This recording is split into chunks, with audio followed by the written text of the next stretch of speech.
I put it in a dramatic way by saying the power of the supernova is inside you because that's your origin.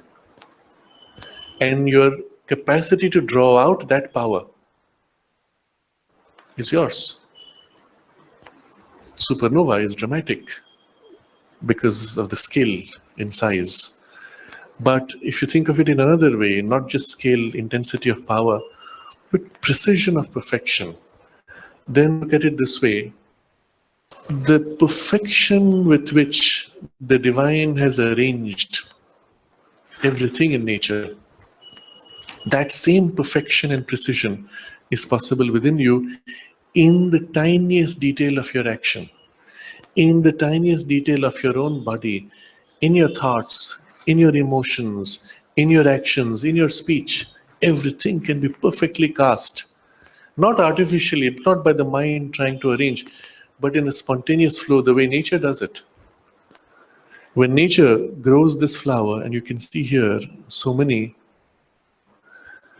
kind of flowers, perhaps even from the same tree, and although there is a distinction and uniqueness between each one of them is made with such precision and such perfection. At the level of the atoms, things have been arranged to make for a perfect molecule which will perfectly express this color and variations within this color, or that perfume, or that form, and the softness, and so on. It is only in the last 100 years that with the development of more and more advanced microscopes that we are able to zoom down to see the biological structures and their beauty and precision. If you take the wing of a butterfly or the wing of a beetle, even more interesting because it changes color, it's iridescent. Zoom in through the electron microscope, find molecules arranged layer by layer and different on each layer, but for each layer the same for each one, and layered in this way as the light enters and reflects. It reflects different colors and on different angles, different colors. And that kind of precision and beauty for a single wing of a beetle that you may hardly notice. Why? And the simple answer is because that perfection, that beauty is the nature of the divine. And therefore everything he expresses must be perfect, must be beautiful, to the ultimate, and spontaneously, effortlessly perfect and beautiful. In fact, his perfection and beauty is so extraordinary and so limitless and free that he can equally express himself in ugliness, in dissonance, in discord, but perfectly in discord. You will see in certain scenes that you find in nature. You look at the whole scene, let's say a Himalayan landscape. Beautiful, strikingly beautiful. And then you pick up one rock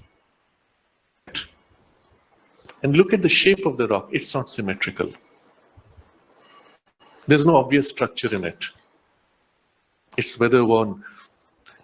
The whole totality of it is somehow extremely beautiful, but if you take any part of it, you cannot find in it something distinctly which makes it beautiful. It is like that. How can that be?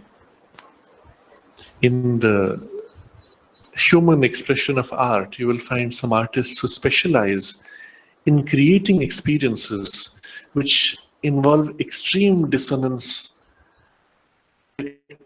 chaotic energy. You enter the space of the art, or you look at that picture, and you can feel these energies clashing and very disturbing.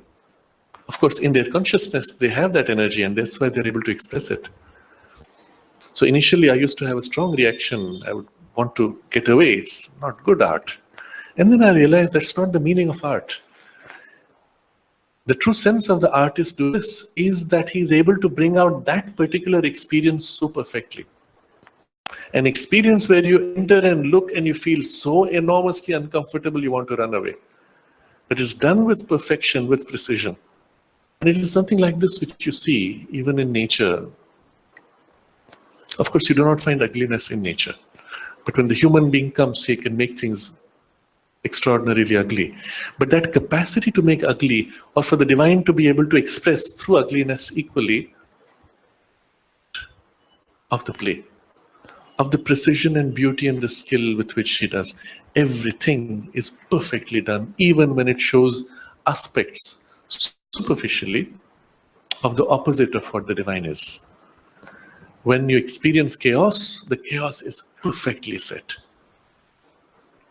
I've mentioned this before. When you look at the mathematics of, you take a pile of sand, and depending on the area which is and the number of grains, you can make a mathematical relation.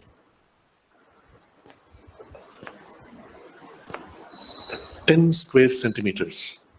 Okay, 10 centimeters by 10 centimeters, 100 square centimeters. You throw 100 grains of sand and scatter it. You can say, practically, each square centimeter will have 1 grain.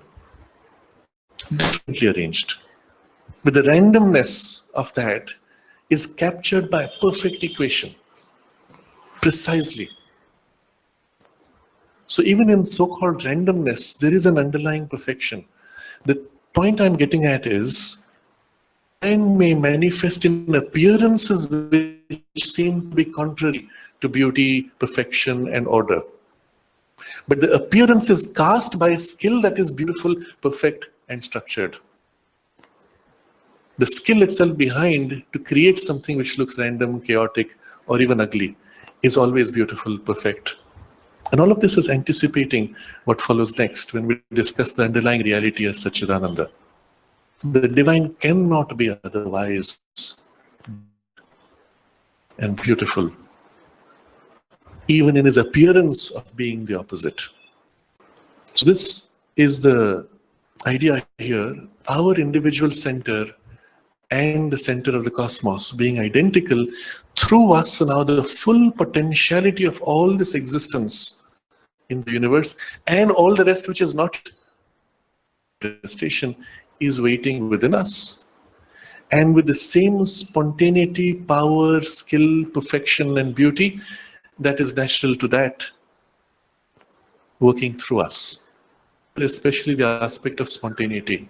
It doesn't mean you have to make an effort. It is what you are perfectly through you. And this has extraordinary meaning for the future of humanity, because it means we become, in the modern vocabulary, co-creators with the divine. Or we become focal points for the divine to act directly.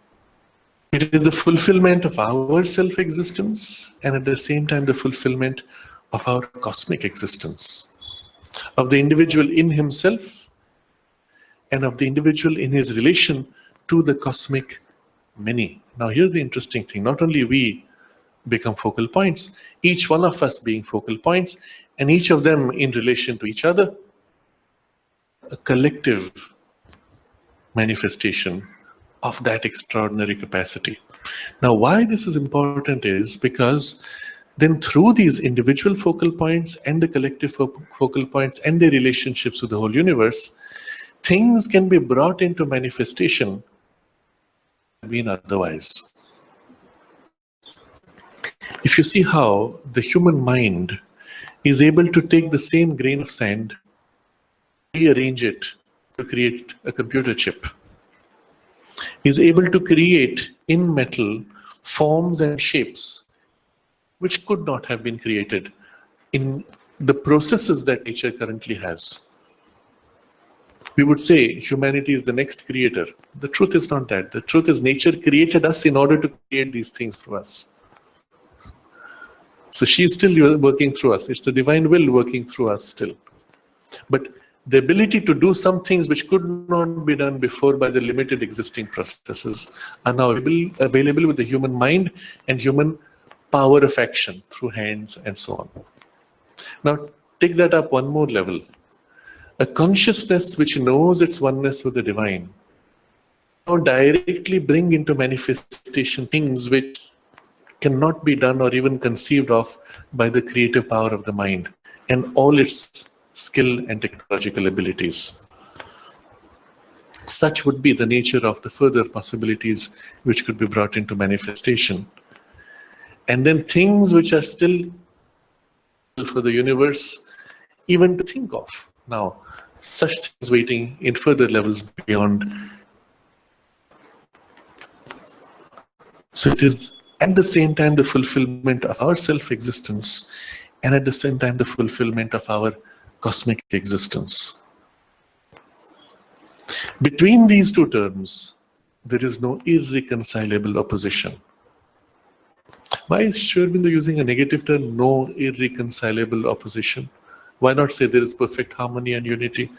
Because the point he's suggesting by putting a negation is have the sense of separateness. You can still play at the sense of separateness, but it is no more irreconcilable. Within you, somewhere inside, you know the oneness of it, and the rest is only a play in the appearance. Rather, our own self and the self of the cosmos, having been discovered to be one, there must be between them an intimate unity. And for the purpose of the play, we may pretend that, not having that unity. It's a very interesting conversation of the mother. She's speaking to the students in the playground. Somebody asks her, "Mother, why do you want us to come and tell you of what happens here? Don't you already know? Why do people come to report to you of the activities in the ashram? Don't you already know about them?" And she says, "Yes, I don't need to hear from you what's happening. I already know. But I have to meet you in order to tell you what you should do." So the necessity for the department heads meeting her is only for her to be able to tell them what needs to be done. And then she says, if I told you directly, you wouldn't be able to hear. Right?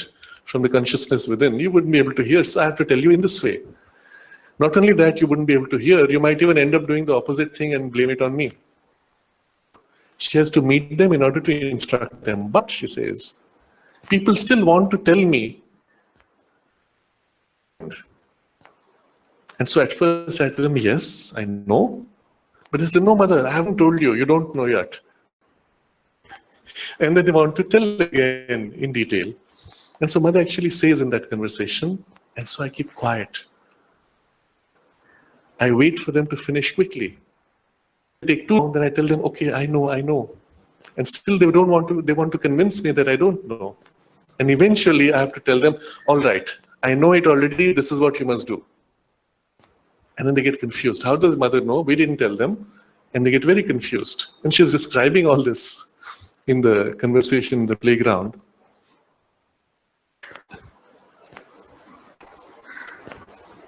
The difficulty in the human mind is that we think our experience of the cosmos is the only way it can be experienced. When in our own consciousness we become free of these limitations, we experience everything that's happening, or we have access to the experience of everything that is happening. Our whole perspective changes. To this because The mother, when she used to thus interact with people, she operated from a completely different way.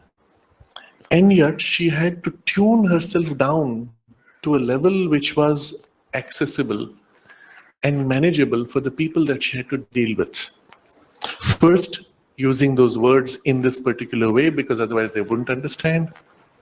And second, having to suffer listening to their wrong, partial, one-sided, and sometimes outright false reports, knowing full well that they were wrong, partial or one-sided or false. Still having to sit through that, listening to it, and then tell them what is it that needs to be done. In many cases, as a concession to their insistence, she would even accept their because that was the only way that she could maintain that relationship of trust and hold the allegiance necessary for something else which was more important to be done.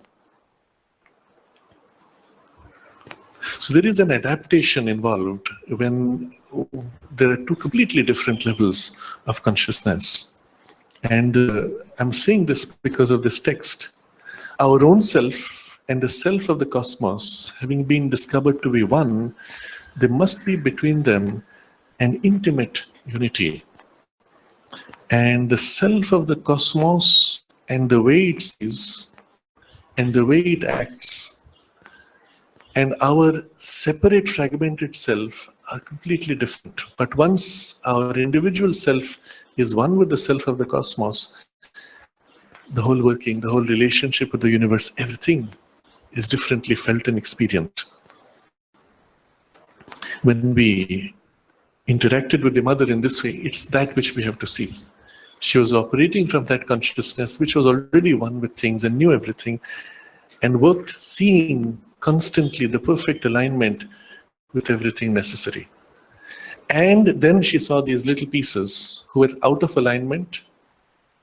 Knowing full well exactly how to place them in alignment, she had to nudge them against their resistance and they would slip back into their old ways. But that was part of her work. And I'm showing this because to give us a sense of how the perspective from that station would be and how the perspective from this station is. We are like little pieces, like ants running around on the floor, meaninglessly, aimlessly. And you look from above and you see the full picture. You know exactly where you have to go, exactly the full roadmap, everything necessary. Inside out for each person. And all that's necessary is this slight correction and everything would fall into place. That's precisely what we instinctively in our fragmented consciousness resist by habit. And as long as we're stuck in this slight distortion, which has a ripple effect in all the other distortions, we are out of sync. So for the mother to make that correction was very easy. But for us to allow that correction to be made or to retain the correction made was very difficult. And so it was a common experience of everybody who met the mother. First meeting, it was as if she would penetrate right through deep into you and do something. And after that, your whole life changed, your whole perspective changed. It lasted sometimes for a few hours, sometimes for 3 days, typically. Faded, and you went back to what you were. Changed by the impact of the experience, now falling back to what you are. And you see how easily she could switch that right relation. But you couldn't retain it. And that's why then the rest of the journey to be made. So just to give a sense of how the whole perspective of consciousness and the experiences from these two poises. But when thus united, the individual and the cosmic having been united, this is how one sees. In fact, this is really getting to the heart of the process, the key, the insight which will give us the key. In fact, all these opposite terms are merely general conditions for the manifestation of conscious being, who is always one, not only behind, but within all conditions, however apparently opposite. Very simply stated, but capturing a huge shift in a perspective, in our perspective. So all these opposite terms we've been discussing is made up of these extremes pulling as if each in its direction. Oneness, multiplicity. Impersonality, quality. Qualityless, quality, etc. And because of these extremes stretched out like that, the whole expanse and extension of the cosmos becomes possible. The more extreme these limits, the more expanded, varied, and rich the possibilities of experience in the cosmos. And therefore, since the divine is infinite possibility, these extremes are as if infinitely opposite in each direction. Combinations, therefore, allow for an infinitely rich all possibility in the manifestation. So these opposite terms, each of them you can see as if as axes pulling, creating a rich multidimensional world experience, are merely general conditions for the manifestation of conscious being. You need these things in order for the conscious being to be able to manifest and express itself in a cosmos. So let's take another example to amplify this idea. You could, so let's say you are now the child creator. You take a pencil and a paper and you draw your world. You draw a little house, you draw people, stick figures, whatever it is. Now your people live on the paper sheet. So the movement possible to them, they can move around. When they come to a house, they bump against the edge of the house. And unless the edge opens, they cannot enter it. Remember, the same developed in a vocabulary called flatland. So on flat land, there are all these beings. They come and bump into each other, right? But you cannot enter the house unless the door opens, creating a gap in the line in order to enter. Remember, they cannot jump out of the paper. They live in the paper sheet. Reality is limited to the extremes set by the boundaries of the paper edge.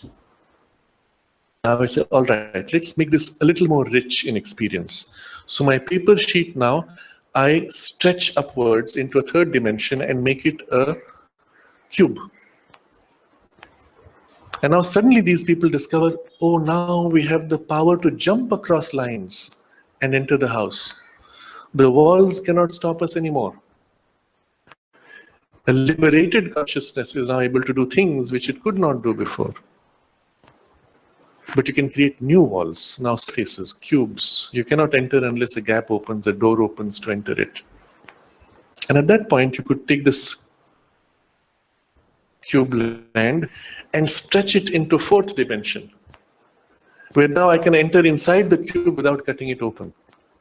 Isn't it? The same thing. Now, how rich will you make the world? How many dimensions will you add? Infinite. If divine wants to manifest himself infinitely, well, he could make a world which is infinitely dimensioned.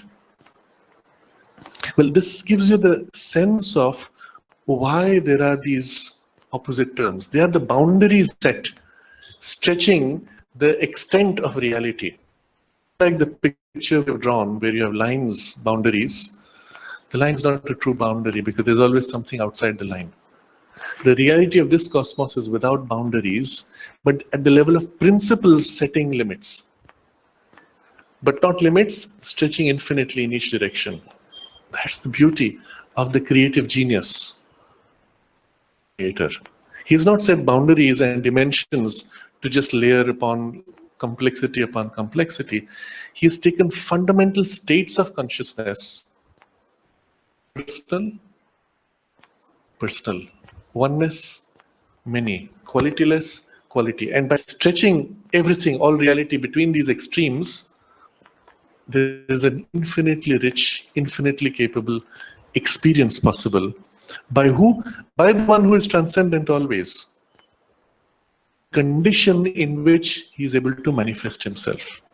And in the manifestation, everything that takes place is coming out of him. Scope, limits set by these states of consciousness. And so the transcendent is always there, always one, not only behind, but within all conditions.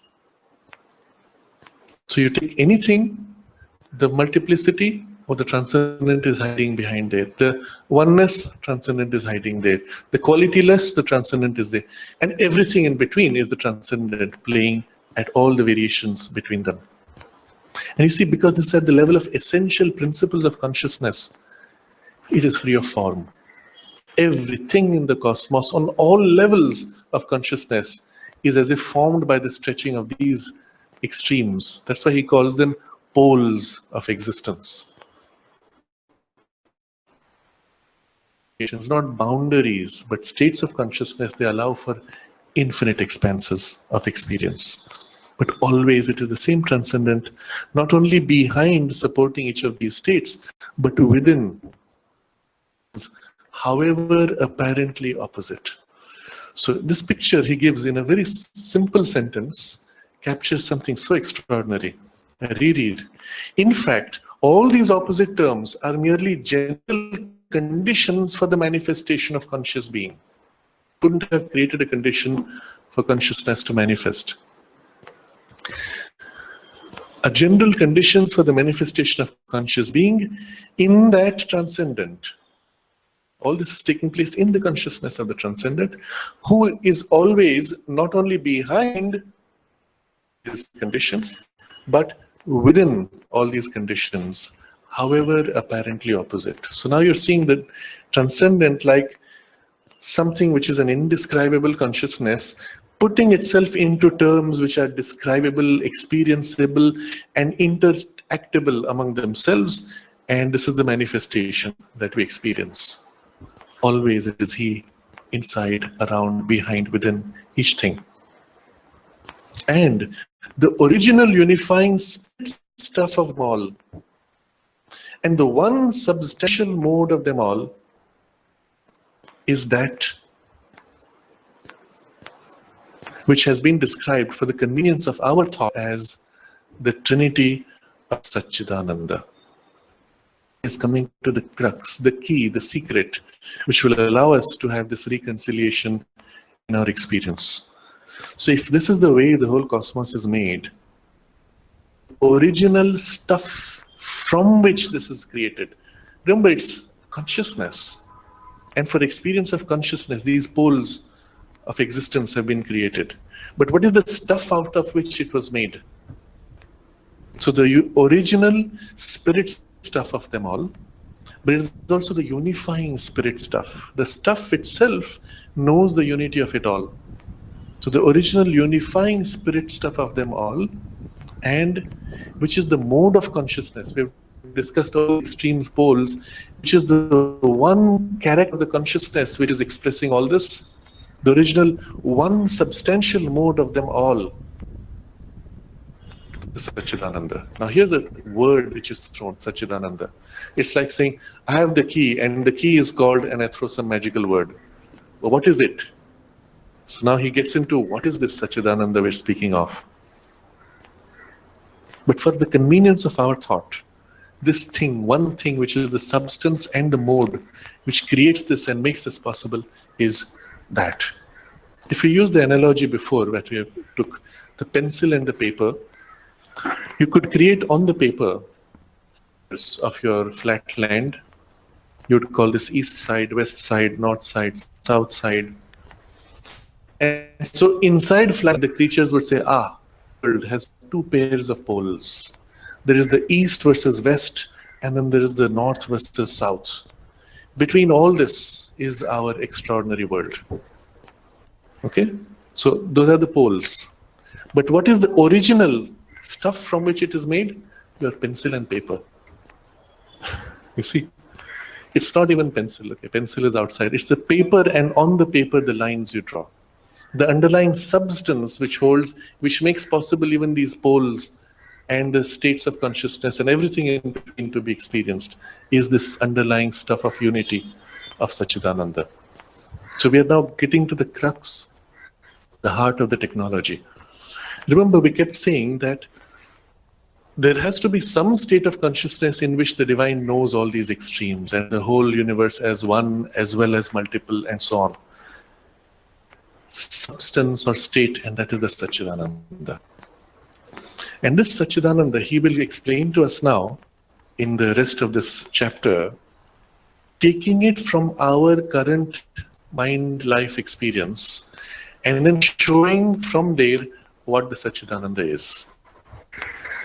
Obviously, what we are is not Sachchidananda. What we are as it is cannot understand Sachchidananda because it's of a different order altogether, the reality. Mr. Creature of the flatland cannot know the nature of the paper on which he lives, out of which he is made, in which all the boundaries are formed and everything takes place.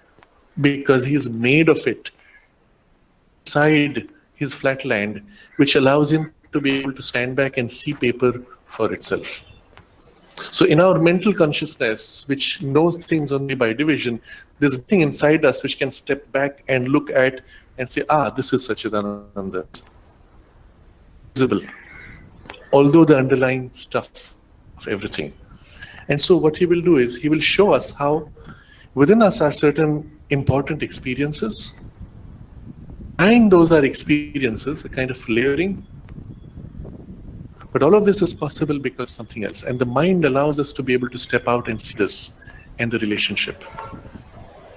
So it will be again using the mind as a tool for understanding, to be able to stand back, to be able to know that there is such a thing. And then within us, in our experience, to relate each of our experiences to that and show how this is a limited expression of that. And how by releasing this from its limitation, we find we are in that consciousness. So that's going to be the rest of the chapter, and for which he takes the first step here. Sachchidananda, remember, for those who may not be familiar, it's a Sanskrit word consisting of three: Sat, Chit, Ananda. Existence, consciousness, bliss. But then why don't you say Sat, Chit, Ananda? Or why don't you use one term for it all, in it and make it Sachchidananda? Because the reality is that that thing is one. But when you know it, you can know it in three different ways, or as if it has three aspects. And your mind has the skill to take each of those aspects and know it separately. And so we do that because we can do it, because it's the only way we can know it. So we know Sat, we know Chit, we know Ananda, but we don't know that actually it is one thing. And so to remind us that it is one thing and to assert its underlying unity, is one word called Sachchidananda. So it forces you to face and recognize, it's Sachchidananda. It's not Sat, it's not Chit, it's not Ananda separately. It's Sachchidananda. So existence, consciousness, bliss. These are everywhere, the three inseparable divine terms. Again, an extraordinary statement. See, they're discussing things like this. He makes a statement which captures the whole universe in its scope. As the previous one where we saw this transcendent, and so here is existence, consciousness, bliss. These are everywhere, the three inseparable divine terms. Everywhere is infinity of space, all time, eternity of time. Everywhere you have existence, consciousness, bliss. Okay, we've used three terms, but then he says three inseparable divine terms. That means if you have one, you have the others. Actually, they're one, but we see them as three. You cannot separate them because of that underlying oneness, but they are divine terms. They are not of the inside flatland experience. They are the substance of which this universe is formed. So, none of them is really separate. Mind and our mental experience can make not only the distinction, but the separation. And so, How does that work? In our mind, so let's first explore what the first idea is. All three are everywhere. So how is that? Everywhere there is existence. Simple, isn't it? If there was not existence, you wouldn't have somewhere. If you say this is somewhere, then it has to be exist, right? So the stuff of which everything is made is something which is existing. And then there is harder to recognize. We are able to recognize in living things, perhaps. Able by observing minutely that even in interactions in non-living things, at a minute level and across a large scale of time, there seems to be some kind of a conscious response, suggesting that perhaps underlying everything is an awareness. The bliss is everywhere, he says. Not so sure. I don't see it so obviously. But now he will show us how the mind separates these three, and then bit by bit he will lead us to recognize how actually these things are everywhere. But for a moment, let's set aside the skepticism of our mind just to see what things are like. Everywhere, in all space, in all time, it's as if the fabric is the existent, the one thing that exists. There's nothing other than that. That is the Sat, the existence. That Sat, that the existent, is utterly conscious of himself and of his existence. That's the chit. And that awareness of itself is a blissful self-awareness of its existence and of its consciousness. And the bliss is the consciousness, is the substance. And this is the reality of this cosmos. That everywhere that you can say, here is space, here is time, here is thing, here is nothing. The moment you can say here is it exists, is conscious, and is blissfully conscious of itself. And this is the underlying reality which we do not see, but of which we are made, and therefore within us we can experience the three things also. Do you know that you exist? Oh yes, I know that I exist. But when I'm asleep, then I forget that I exist. Not true. In your dream state, you know that you exist, and you think your dream is yourself, right? And he will give examples later, even when you're unconscious, apparently, there is a kind of thing that is there. But notice, when you say, I know I exist, you can say that because you're aware of your existence. And the awareness is now as if integral to the existence itself. And then we can ask, and what is the nature of your awareness of your existence? And if you go deep enough, you will say, but if you're caught on the surface, you'll say, I'm miserable. But if you look behind the miserable, it accepts the misery and it's content to be miserable. So we will notice there are layers of that awareness, and at its essence, at its core, will be something which is the. And Sri Aurobindo refers to this as the delight of existence. Each thing, there is the delight of existence. If it was not, the thing could not be. And gives us a whole beautiful article where he says, even the sword delights of cutting or killing. It's made for that. And in its use, it delights. Even in its being and misuse or non-use, it still delights. Otherwise, it could not be. Underlying everything, there is this supporting delight that holds its existence and its awareness. Even if our superficial part cannot see, our deeper parts can sense the truth of this. And so we will refer to this for the things we read.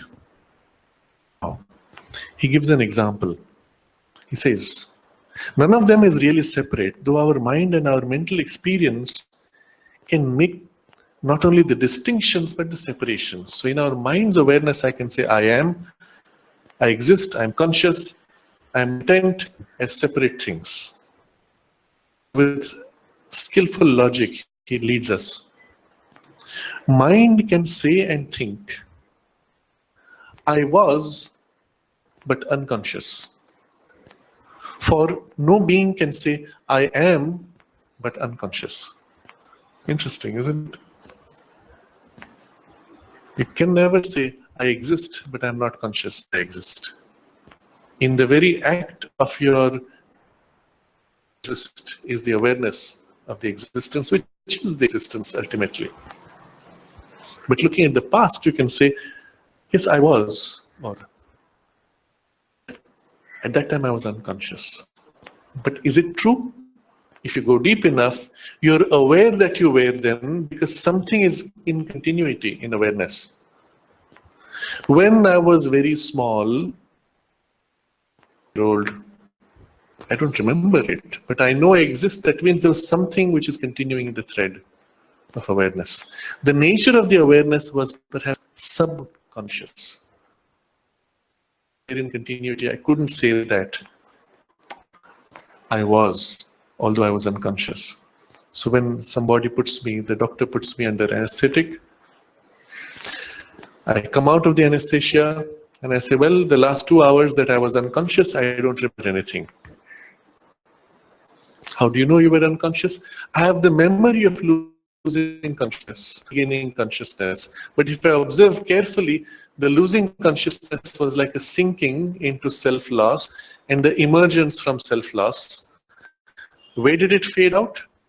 I don't know. It kind of fades out to something which is not part of my normal consciousness, but belongs to a lower consciousness, which retains in the body still the shock, and the body still holds its imprint as a memory. This can be demonstrated, and there are many modern experiments which perhaps we can refer to as we go along. So he says, mind can say and think, I was but unconscious, for no being can say, I am but unconscious. And it can think and feel, I am but, and without any pleasure in existence. So the consciousness and the non-delight, at least superficially, is in the existence. I exist, I'm conscious and miserable. The three are together. In reality, this is impossible. Having said this, he says this is not the reality. It's not even possible as the reality. The logic he pursues. The existence we really are. Well, I am, of which it can never be true to say I was, is nowhere and at no time unconscious. So very interesting thing here, he says, you can never say of that underlying reality. The underlying reality, the eternal I am, can never say it is always I am, otherwise it would not be eternal. Is nowhere and at no time unconscious. We call unconscious simply other consciousness. It is the going in of the surface wave of our mental awareness of outer objects into our subliminal self-awareness and into our awareness too of other planes of existence. So he has described this, what we call normal awareness mind. He describes it as this surface wave of our mental awareness of outer objects. This wave, mental awareness, outer objects. These are the three things which characterize. First of all, it is a surface wave. What do you want to eat now? What would you like to eat? See what your mind does? It turns in. What do I like? What do I want? It turns in to refer what do I want. In other words, the thing which is on the surface is a surface wave. It's not what knows what you want to eat. There's something else behind which knows what you want to eat, to which you need to refer in order to look deep. Right now, I feel like eating something sweet, or I've had too much sweet, I need something salty. Who's making the decision? Your awareness is a deeper layer of your own awareness, of which this was the surface part, surface wave. Next, you notice it is a mental awareness. I'm thinking and I'm aware that I'm thinking. But when I ask, what do you want to eat? You're referring not to your thought, not what you think you want to eat, but what you feel. And that feeling awareness is not a thought awareness, it is a sensational or emotional or desire impulse awareness. The grade of awareness and level of awareness is different. Surface aware wave, mental awareness, and the third thing was awareness of outer objects. And the moment I say, what do you want to eat? Your mind turns in, not out. At the moment when I ask you, and you start turning in to look at what you want to eat, what you desire to eat, momentarily your mind is unaware of the things around you. Eyes will glaze. Your attention is turned inwards. What's that? The moment someone asks you, what do you feel right now? Are you happy or sad? Your mind turns in. Look at the person's face, you'll find the eyes, they turn left, right. And interestingly, there's a whole science of how this works. Because finally our consciousness, the surface mental wave, is embedded in the brain. And the brain has two halves, and they operate differently. And the fact that your eyes are connected to the two halves affects how your eyes move when you turn in. So I'm just sharing with you in a gist of it. There's a whole science around this. That says, if I ask you any of that incident, watching your eyes, if your eyes turn up looking left, it would mean, I'm not sure, I'm mixing up perhaps the directions, but perhaps looking left means you're remembering, looking right means you're constructing, looking down means you're accessing inside. So looking at the position of the eyes, you can make out whether the person is lying, whether they're accessing an actual memory or constructing a story. Interesting, isn't it? But the interiorization of your consciousness immediately a shift in your surface behavior patterns. There was a very skilled hypnotist of Erickson who was so extraordinary in his capacity. He would demonstrate this skill. He would shake hands with you and nudge your hand, and you would fall into hypnosis.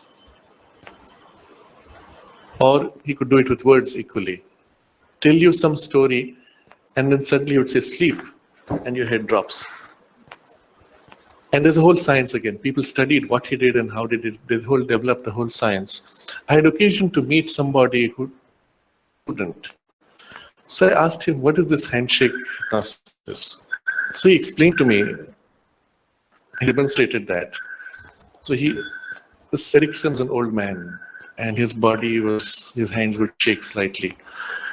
So he would reach out his hand and hesitate and move back and forth and shake slightly.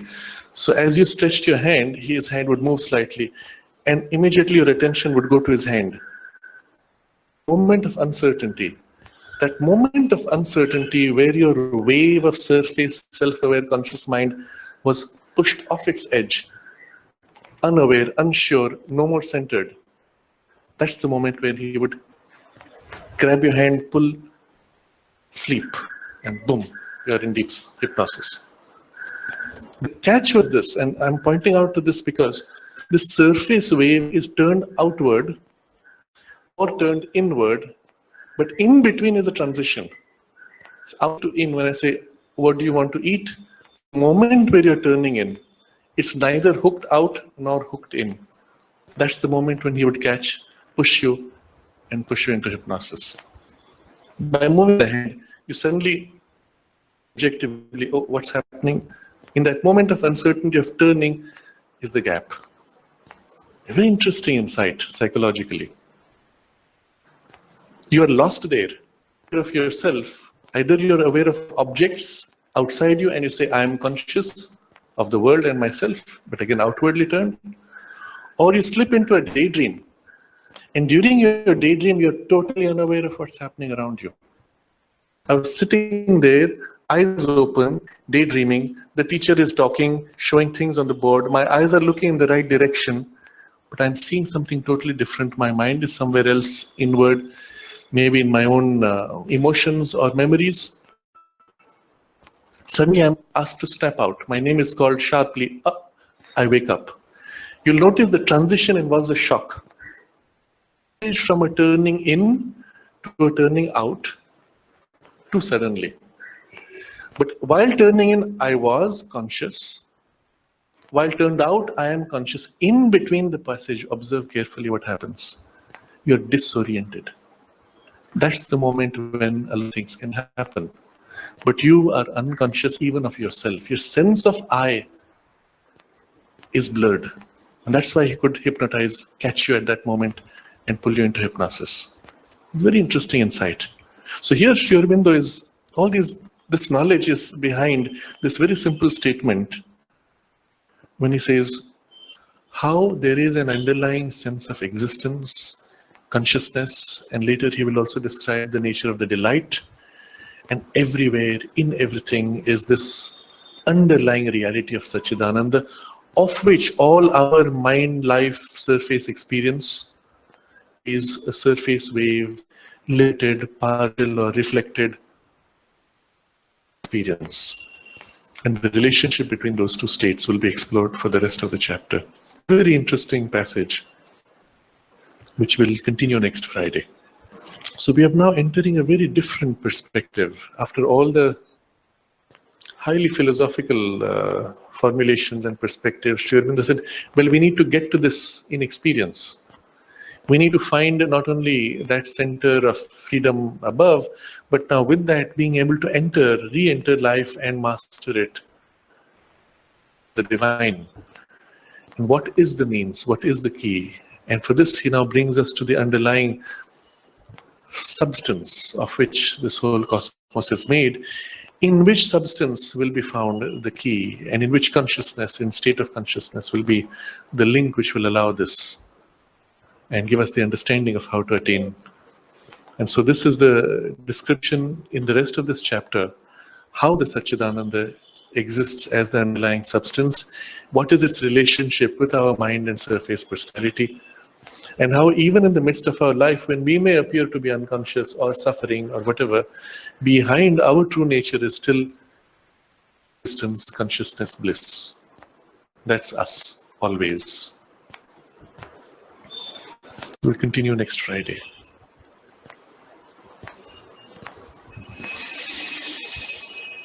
Oh.